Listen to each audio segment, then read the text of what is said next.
You don't belong in first class.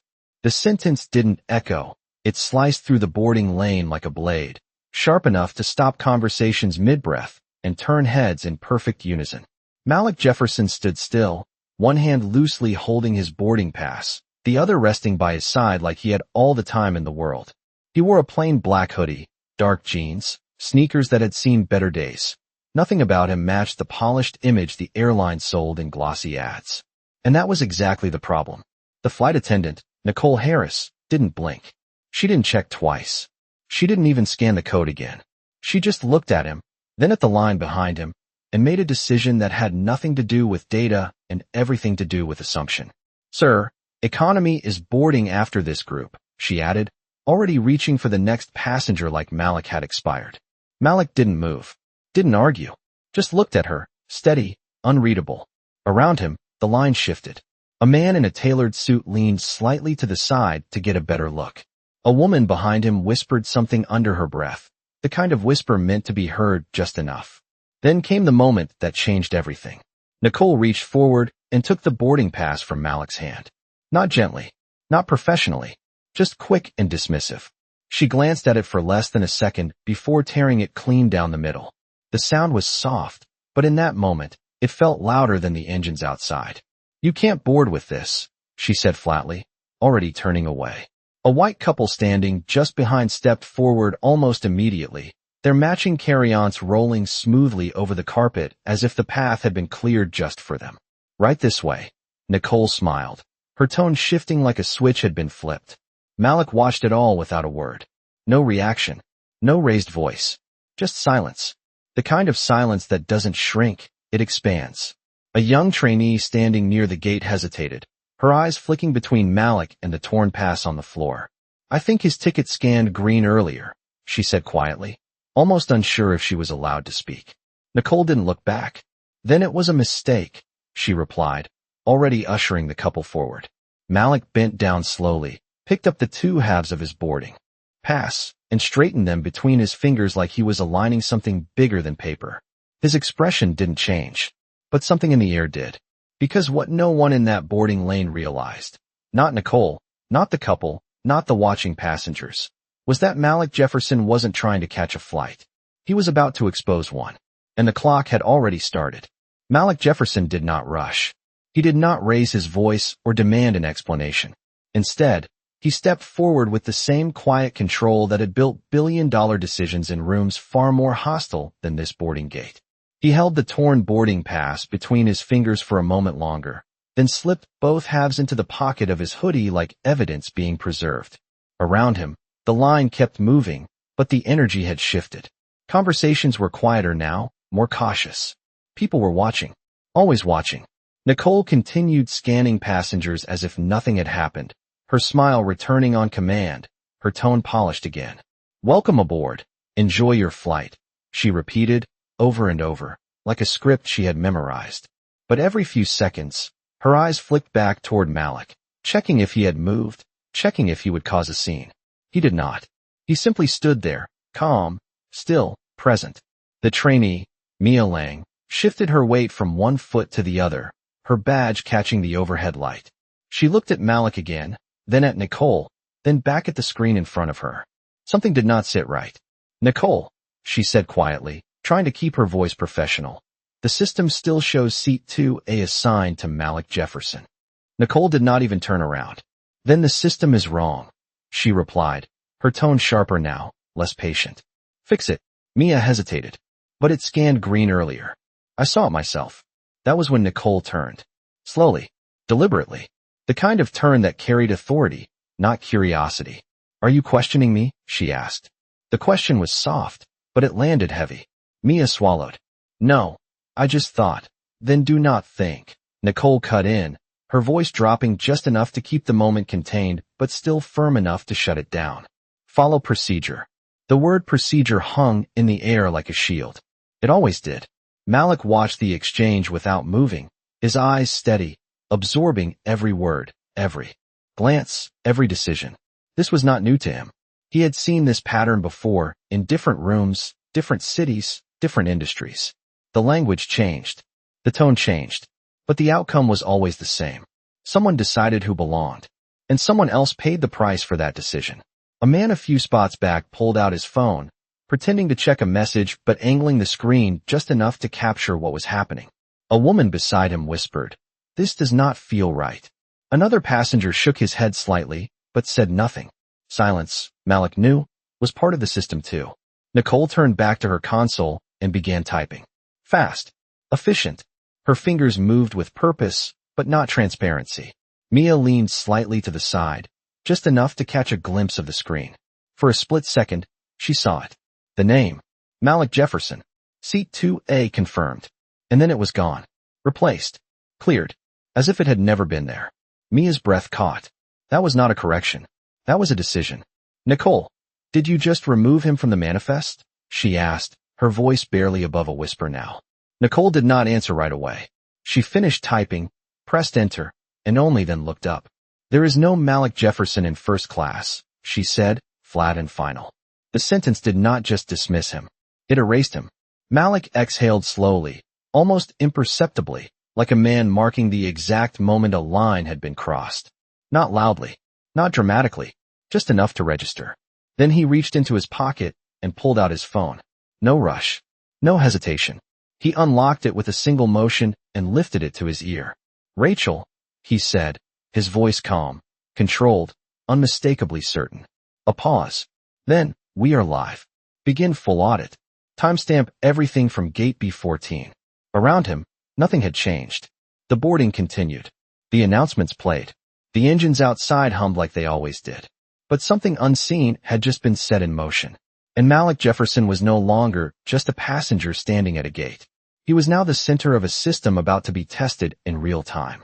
The call did not echo, but its effect moved faster than sound. Rachel's voice came through clean, immediate, like she had been waiting for this exact moment. Audit is live, Malik. Board members are being notified. Legal is standing by. Malik lowered the phone slowly, his expression unchanged, his posture relaxed. But something had shifted beneath the surface. Around him, the boarding process continued with mechanical precision, but the rhythm fell off now, like a song playing half a beat too slow. Mia stood frozen at her terminal, her eyes still fixed on the screen that had just been altered. She knew what she saw. She knew what had been there. And more importantly, she knew it had not been an accident. Nicole, she said again, this time a little firmer. That was not a system correction. Nicole did not respond immediately. She finished scanning another passenger, forced a polite smile, then turned just enough to face Mia without fully engaging. You are new, she said quietly, her tone controlled but edged with warning. Do not complicate simple situations. Mia's hands tightened at her sides. It is not simple if it is wrong. The words slipped out before she could stop them. A few nearby passengers glanced over, sensing tension even if they did not know the details. Nicole's smile disappeared completely now. If you cannot follow direction, you should step away from the gate, she replied, her voice still low but now unmistakably sharp. Malik watched the exchange with quiet attention, not intervening, not reacting, just observing. This was how systems revealed themselves, not in loud moments, but in small decisions stacked one after another until they became undeniable. A man near the front of the line cleared his throat. Excuse me, he said, addressing no one in particular but loud enough to be heard. That gentleman was here first. Nicole did not even look at him. Sir, please continue boarding, she said, gesturing forward as if redirecting a distraction. The man hesitated, then stepped forward anyway, choosing convenience over confrontation. Malik's gaze followed him for a brief second, then returned to the gate. No judgment, just recognition. Mia took a small step closer to Malik, lowering her voice. I am sorry, she said, almost under her breath. Malik looked at her for the first time directly, his expression calm but focused. Do not apologize for something you did not create, he said. His voice was steady, measured, carrying more weight than volume. Mia nodded, but her eyes remained unsettled. Behind them, another staff member approached, drawn by the subtle tension building at the gate. His name tag read Brian Foster. He glanced between Nicole and Malik, quickly assessing the situation the way experienced staff did. What is going on, he asked. Nicole did not hesitate. Passenger attempted to board first class without valid documentation, she said, her tone clean, professional, rehearsed. Malik did not interrupt. Brian looked at Malik, then at Mia, then back at Nicole. System issue, he asked. Resolved, Nicole replied instantly. That word again. Resolved. As if removing someone entirely counted as a solution. Malik reached into his pocket again, not for the torn boarding pass this time, but for something else. A slim, matte black card. He did not present it yet. He simply held it between his fingers, letting the weight of the moment settle. You are making a mistake, he said, not as a threat, not as a warning, but as a statement of fact. Brian gave a small, dismissive exhale. Sir, if you do not have a valid boarding pass, you will need to step aside, he said, already preparing to move on. Malik tilted his head slightly, just enough to acknowledge the words without accepting them. I had one, he replied calmly. It was taken from me. A brief silence followed. Not long, but long enough for the truth to hang in the air before being ignored. Nicole stepped in again, her patience thinning. We are not going to argue about this, she said. You are delaying boarding. Malik's eyes met hers, steady and unflinching. No, he said quietly. I am documenting it. That word landed differently. Not loud, not aggressive, but precise. Nicole's expression tightened for a fraction of a second before she recovered. Document whatever you want, she replied, folding her arms slightly. It will not change the outcome. Malik's phone vibrated once in his hand. A single message. He glanced at it briefly. Audit expanding. Internal logs secured. Live monitoring active. He slipped the phone back into his pocket. The boarding lane, the staff, the passengers, the quiet tension, all of it now existed inside a timeline that had already begun recording. And for the first time since the boarding pass had been torn, Malik allowed a small pause to settle around him, like a breath held just before something irreversible. Because what Nicole and Brian still did not understand was that this moment was no longer under their control. It had already moved beyond the gate. The air at gate B14 no longer felt like a boarding zone. It felt like something else entirely, something heavier, like a moment stretching longer than it should. People were still moving, still scanning their tickets, still stepping onto the jet bridge, but their eyes kept drifting back to the same place. Back to Malik Jefferson. Back to the man who had not moved. Mia could feel it too. The shift. The pressure. It sat in her chest like a question she could not ignore anymore. She looked at the terminal again, her fingers hovering just above the keyboard. Then, slowly, carefully, she accessed the system logs. Not the surface screen Nicole had altered. The deeper layer. The one that recorded everything. Her breath caught again. There it was. A clean entry. Malik Jefferson. Seat 2A. First class. Verified. Timestamped. And right below it, another entry. Manual override. User, Nicole Harris. Action, removed passenger assignment. No escalation code. No supervisor approval. Mia's heart began to race. Not from fear, but from clarity. This was not confusion. This was intentional. She turned slightly, her voice low but steady. Nicole, you did not just fix the system. You overrode it. Nicole did not react immediately, but Brian did. His head turned quickly, eyes narrowing. What are you talking about? He asked. Mia swallowed once, then spoke again, louder this time, not for them, but for the truth itself. His seat was confirmed. It was logged, and then it was manually removed without authorization. A few passengers stopped walking. Not all of them, but enough. Enough for the silence to grow teeth. Brian stepped closer to the terminal, his tone sharpening. Let me see that. Mia hesitated for half a second, then stepped aside. Brian scanned the screen, his expression shifting from confidence to something less certain. Not panic. Not yet. But doubt had entered the room. Nicole moved in next, faster now, her composure tightening. She looked at the screen, then immediately reached forward and minimized the log window. That is internal information, she said quickly. It is not relevant to the boarding process. Malik watched every movement, every word, every attempt to contain what was already slipping. He did not step forward. He did not interrupt. He simply let it unfold. Because this was the moment the system always reached. The point where truth appeared, and someone tried to hide it. A passenger near the front spoke up, this time louder than before. So he did have a seat, he asked. Nicole turned toward him, her smile forced now, thinner than before. Sir, please continue boarding. This does not concern you. The man did not move. Neither did the woman beside him, or the two passengers behind them. The line had slowed again, not because of delay, but because of awareness. Mia stepped forward slightly, her voice finding strength she did not know she had. It does concern them, she said. Because if it can happen to him, it can happen to anyone. That sentence did not shout. It did not need to. It landed. Brian looked between Mia and Nicole, the situation no longer simple, no longer contained. Nicole, he said, lower now. Did you remove his seat? Nicole's jaw tightened. For a moment, she said nothing. Then, I made a judgment call, she replied. Based on what? Brian pressed. Nicole exhaled sharply, frustration beginning to show through the professionalism. Based on what I saw, she said. Malik tilted his head slightly, his voice calm, cutting through the noise without raising itself. And what exactly did you see? The question hung in the air, unanswered, but understood by everyone who heard it. Nicole did not respond. She could not. Because the answer was not in the system. It never was. Malik reached into his pocket again, pulling out his phone, glancing at it briefly. Another update. Legal review active. Executive board connected. Real-time escalation confirmed. He looked up again, his gaze steady, his presence unchanged. This is where it shifts, he said quietly. Not to Nicole, not to Brian, but to the moment itself. Around him, the gate had stopped pretending to be normal. The boarding scanner sat idle for a second too long. The announcements in the background felt distant now, irrelevant. And for the first time, Nicole did not look in control. She looked like someone trying to hold on to something already gone.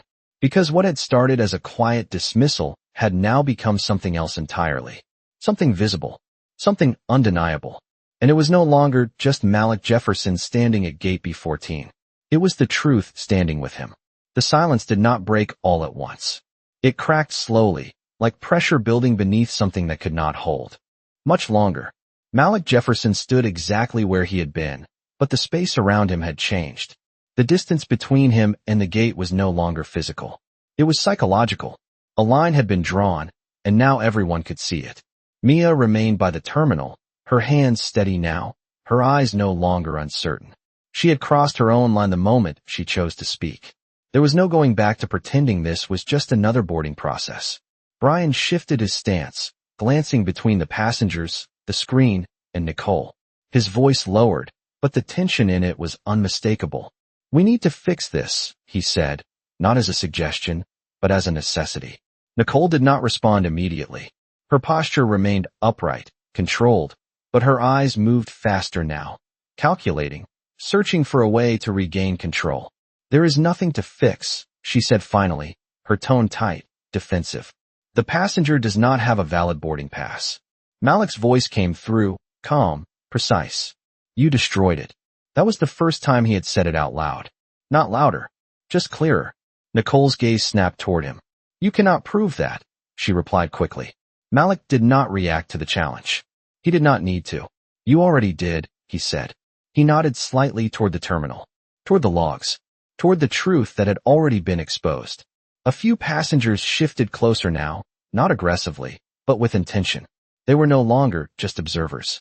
They were witnesses, and witnesses change outcomes. A woman near the front spoke quietly, but firmly. I saw you take his ticket. Another voice followed. You tore it. The statements were not loud, but they stacked, one after another. Enough to remove doubt. Enough to make silence impossible. Nicole exhaled sharply, her control slipping just enough to be noticed. We are not turning this into a public scene, she said, her voice tightening. Malik's expression remained unchanged. You already did, he replied. The words landed without force, but with finality. For a brief moment, everything slowed. The announcements faded into the background. The movement at the gate paused. Even the hum of conversation seemed to dim. And in that space, something older surfaced. Malik felt it, not as anger, but as memory. He was 24 again, standing in a different airport, holding a different ticket, hearing the same tone. The same doubt, the same quiet dismissal.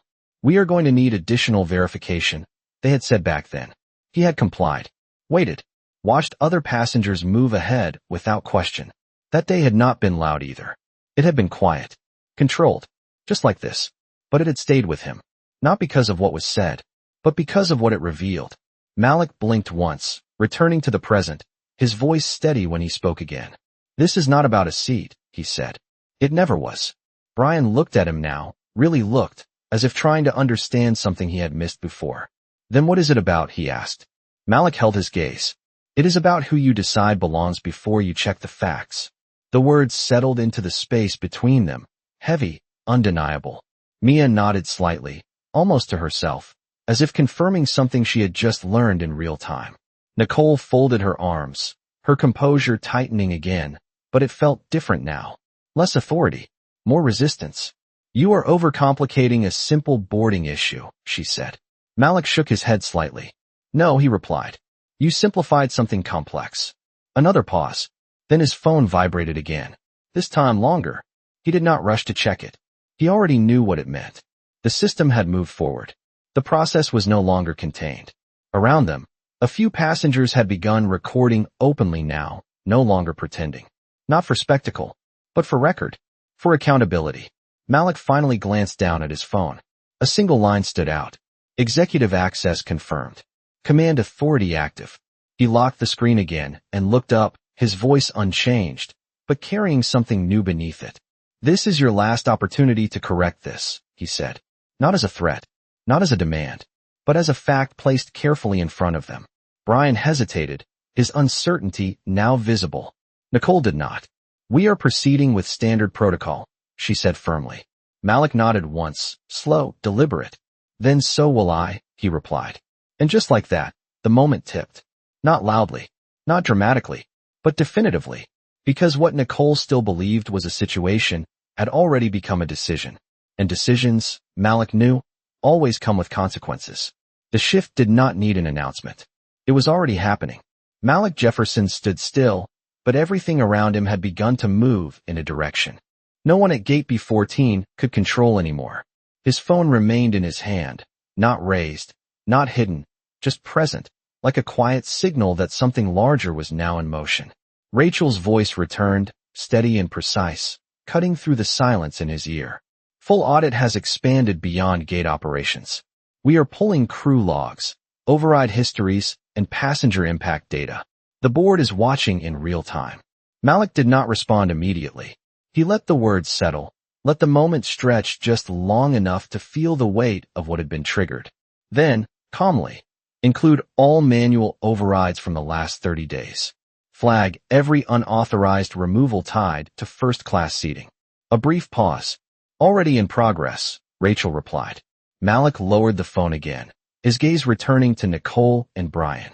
Nothing about his posture changed, but something in his presence did. It was no longer passive.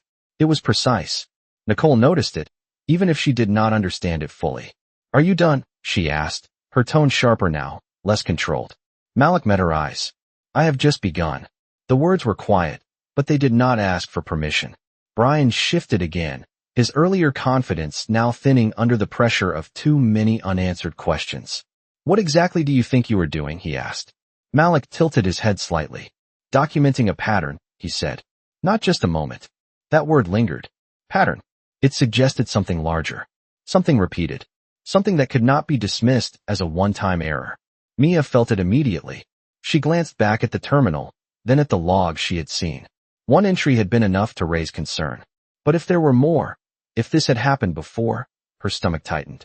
Nicole crossed her arms, her voice rising just enough to reclaim space. There is no pattern, she said firmly. There is a misunderstanding that you are escalating. Malik shook his head once. No, he replied. You escalated it when you decided I did not belong before you checked anything. The words landed again, heavier this time, because now they were supported by evidence, by witnesses, by the growing awareness around them. A notification sounded from the terminal. Not loud, but different. Mia looked down instinctively. The system screen refreshed. A new banner appeared across the top. Audit in progress. Restricted actions applied. Her breath caught. She had never seen that before. Brian leaned in, his voice lower now. What is that? He asked. Mia did not answer right away. She was reading. Processing. It is locking certain functions, she said finally. Manual overrides. They are disabled. Nicole stepped forward quickly, reaching for the keyboard, her movements sharper now. She typed, attempting to access the same controls she had used minutes earlier. The system did not respond the same way. Access denied. She tried again. Same result. Her expression shifted, just slightly, but enough. "What did you do?" she asked, turning back to Malik, her composure cracking at the edges. Malik did not move. "I did not do anything," he said calmly. "The system is doing exactly what it was designed to do when it detects a breach." Brian looked between them, the situation no longer something he could explain away with procedure. "This is not normal," he muttered. Malik nodded once. "No," he agreed. "It is not." Around them, more passengers had stopped boarding entirely. The line no longer moved forward. Phones were visible now, not hidden. Conversations had shifted from whispers to quiet discussions. People were no longer asking what happened. They were watching what would happen next. Mia stepped back slightly from the terminal, her voice softer now, but clearer. "It is pulling historical data," she said, almost to herself. "Multiple entries, similar overrides, same user." She looked at Nicole, not accusing, just stating what the system was revealing. Nicole's jaw tightened, her silence louder than any response she could have given. Malik watched her, not with anger, not with satisfaction, but with recognition. This was the moment where denial met reality, where control met consequence. His phone vibrated again. He glanced at it briefly. Pattern confirmed. Escalation authorized. Executive command active. He slipped the phone back into his pocket, then looked up, his voice steady, unshaken. "This is where the system stops protecting behavior," he said, "and starts exposing it." No one responded. Not immediately. Because in that moment, everyone understood something had shifted beyond a single boarding dispute. This was no longer about a seat, or a ticket, or even a decision at a gate. This was about a system that had just turned on itself. And Malik Jefferson was standing at the center of it, not as a passenger being denied, but as the one who had just activated the truth. The gate no longer belonged to the airline. It belonged to the moment. Every screen, every terminal, every quiet conversation had shifted into something else entirely. Malik Jefferson stood at the center of it, still calm, still composed, but now unmistakably in control of a situation that had outgrown everyone else in the room. His phone vibrated again, longer this time, more deliberate. He lifted it slowly to his ear. "Rachel," he said. Her voice came through without delay. "The board is fully connected. Legal has confirmed multiple violations. We are ready for executive confirmation." Malik's eyes did not leave Nicole. "Patch them through," he replied. There was no hesitation, no buildup, just a clean transition from silence to authority. A faint shift in the line, a subtle change in the air, and then Rachel's voice returned, slightly different now, layered, as if others were listening on the same line. "You are live." Malik lowered the phone slightly, not away, just enough. His voice did not rise, but it carried across the space with clarity that cut through everything else. "You removed a confirmed passenger from first class," he said, his eyes fixed on Nicole, altered the system to erase the record, and proceeded as if it never happened. The words were not dramatic. They were precise. Nicole's posture stiffened, her composure now visibly strained. "I followed procedure," she replied quickly, but the confidence was no longer there. Malik shook his head once. "No," he said. "You replaced judgment with assumption." A pause. Then he continued, his tone unchanged. "And you did it in a system I own." The sentence did not echo. It did something else. It stopped everything. Brian blinked, the meaning taking a second too long to register. Mia's eyes widened slightly, her breath catching as the words settled. A passenger near the front lowered his phone slowly, as if unsure whether to keep recording or simply witness what was happening. Nicole stared at Malik, her expression shifting from resistance to disbelief. "What did you just say?" she asked. Malik met her gaze, unflinching. "My name is Malik Jefferson," he said, Chief Executive Officer of Horizon Air Group. The silence that followed was complete. Not quiet. Not tense. Absolute.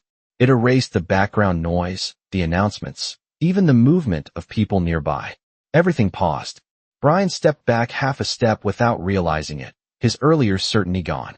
Mia looked at the terminal again, then back at Malik, then at Nicole, as if aligning the truth she had just heard with the evidence she had already seen. It matched. Completely. Nicole opened her mouth to respond, but no words came out. For the first time since this began, she had nothing to say. Malik continued, not louder, not harsher, just clearer. You did not know who I was, he said. That is not the problem. He took a small step forward, closing the distance just enough to shift the balance of the space. The problem is how you treated me when you thought I did not matter. The words settled into the room like something permanent, something that could not be undone. A passenger behind Mia whispered, he owns the airline. Another voice followed, this is not real. But it was. Every second of it. Malik's phone remained active, the line still open, the board still listening. All actions at this gate have been recorded, logged, and verified, he said. Every override. Every statement. Every decision. Nicole's composure finally cracked. Not loudly. Not dramatically. But enough. This is a misunderstanding, she said, her voice thinner now, searching for ground that no longer existed. Malik did not interrupt her. He let the words fall, let them exist for what they were. Then, calmly, no, he replied. This is a pattern. He paused, just long enough for the weight of everything to settle fully. Then, with the same controlled precision he had carried from the beginning, he delivered the line that ended any doubt left in the room. And today it ends.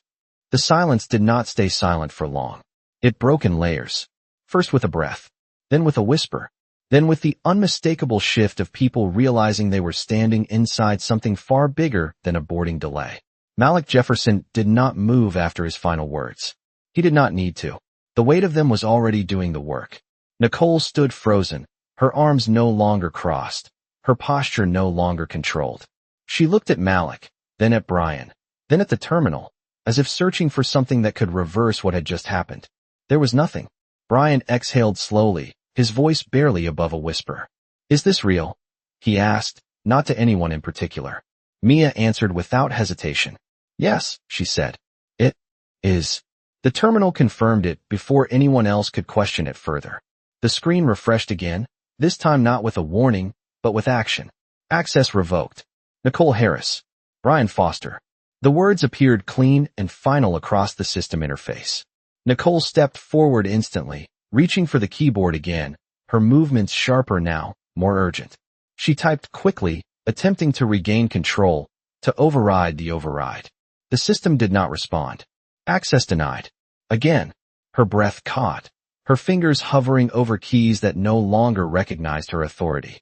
This is a mistake, she said, her voice rising slightly, not in anger, but in disbelief. Malik's voice came through, calm as ever. No, he said. This is the result. Brian looked at his own terminal login, then back at the screen. The same message. The same denial. The same finality. He stepped back slowly, as if distance could change what was happening. It did not. Around them, the gate had stopped functioning as a gate entirely. Boarding had halted. The scanner sat idle. The line had dissolved into clusters of passengers, all watching, all aware that they were witnessing something that would not be explained away later. Phones were no longer hidden. They were raised, steady, recording not just the moment, but the accountability unfolding inside it. A notification echoed across the overhead system. Not the usual boarding call. Not a delay announcement. Something different. A controlled voice, official, detached. Attention Gate B14. This flight is temporarily on hold pending operational review. The words landed across the space, confirming what everyone already felt. This was no longer a flight. It was an investigation. Nicole turned back to Malik, her voice searching for something to hold on to. You cannot just shut down operations like this, she said. Malik met her gaze, unshaken. I did not shut anything down, he replied. Your decisions did. The distinction was quiet, but it was absolute. Mia stepped slightly to the side, her eyes still on the terminal as more data populated the screen. It is pulling passenger impact reports, she said softly. Complaints, prior incidents, all linked to manual overrides. She looked at Nicole again, not with anger, but with understanding. The kind that comes too late. A passenger near the front shook his head slowly. This has been happening before, he said. Not a question, a realization. Malik nodded once. Yes, he said. And it was ignored. The system chimed again. Another update. Disciplinary review initiated. Crew status suspended pending investigation. The language was clinical, precise, but the meaning was clear to everyone standing there. Nicole's shoulders lowered, not in defeat, but in recognition. The control she believed she had was never hers. It was borrowed, and now it had been taken back. Brian ran a hand across his face, the tension finally catching up to him. "What happens now?" he asked quietly. Malik glanced around the gate, at the passengers, at the terminal, at the space that had transformed in less than an hour. Then he looked back at Brian. "Now," he said, "the system answers for what it allowed." Outside the windows, the aircraft sat waiting, unchanged, unaware. But inside Gate B14, everything had already shifted. The authority had moved. The narrative had flipped. And the chaos Nicole feared was not coming from Malik Jefferson. It was coming from the truth she had tried to erase. The gate did not return to normal. It could not. Some moments do not reset. They redefine everything that comes after them. Malik Jefferson stood where he had been from the beginning, but now the space around him felt different. Not tense. Not hostile. Clear. The kind of clarity that only comes after something hidden is finally brought into the light. Nicole no longer tried to access the system. Her hands rested at her sides, her shoulders lowered, her expression no longer defensive but still, as if she was trying to understand how quickly everything had changed. Brian remained a step back, quieter now, no longer leading, no longer directing, just present in a situation that had moved far beyond him. Mia stood near the terminal, her eyes moving across the final updates as they settled into place. "The review has been escalated to corporate ethics," she said softly, almost as if reading it made it more real. "All related incidents are being reopened." Her voice did not carry authority. It carried truth. Around them, the passengers were no longer whispering. They were speaking openly now, processing what they had just witnessed. A man near the front shook his head slowly. "All this, just because someone decided he did not belong," he said. Malik turned slightly toward him, his voice calm, measured. "It is never just one decision," he replied. "It is every decision that follows." The words settled across the group, not as a lesson, but as a reflection, because everyone there had seen it. The first assumption, the second action, the third justification, each one building on the last until it became something no one questioned. Until now. Malik reached into his pocket and took out the two halves of his boarding pass. He looked at them for a brief moment, then aligned them again between his fingers. Not to fix them, just to show what had been broken. "This did not start today," he said quietly, "and it will not end unless it is faced." Nicole looked at the pieces in his hand, her voice barely above a whisper. "I thought I was following the rules," she said. Malik met her gaze, not harsh, not forgiving, just direct. "No," he said. "You followed an assumption and called it a rule." The distinction landed deeper than anything else that had been said, because it was simple, and it was true. A final system tone sounded from the terminal, softer than the others, but definitive. Mia looked at the screen, then at Malik. "They have finalized it," she said. "Your seat has been restored. Flight is awaiting your boarding." Malik nodded once, acknowledging the information, but he did not move immediately. Instead, he looked around the gate one more time, at the passengers who had spoken up, at the ones who had stayed silent, at the system that had revealed itself under pressure. Then he spoke, not louder, not for effect, but with the same steady clarity he had carried from the beginning. "I did not raise my voice," he said. "I raised the standard." The sentence did not need anything else. It stood on its own. Complete. Final. Malik stepped forward then, walking toward the scanner that had once denied him. Mia stepped aside, her posture respectful now, not out of fear, but understanding. The scanner beeped clean as his new boarding pass displayed on his phone. Verified. Confirmed. No hesitation. No question. Malik paused for half a second at the entrance to the jet bridge, then turned his head slightly, just enough to speak one last time. "The measure of a system is not how it treats power," he said. "It is how it treats people without it." Then he walked forward, disappearing into the aircraft that had waited for him all along. Behind him, the gate remained still for a moment longer before movement slowly returned. But it was not the same movement. It was quieter, more aware, because something had shifted that could not be undone. And for everyone who had witnessed it, the memory would not be about a delayed flight or a disrupted boarding. It would be about the moment a quiet man stood still, said nothing, and changed everything.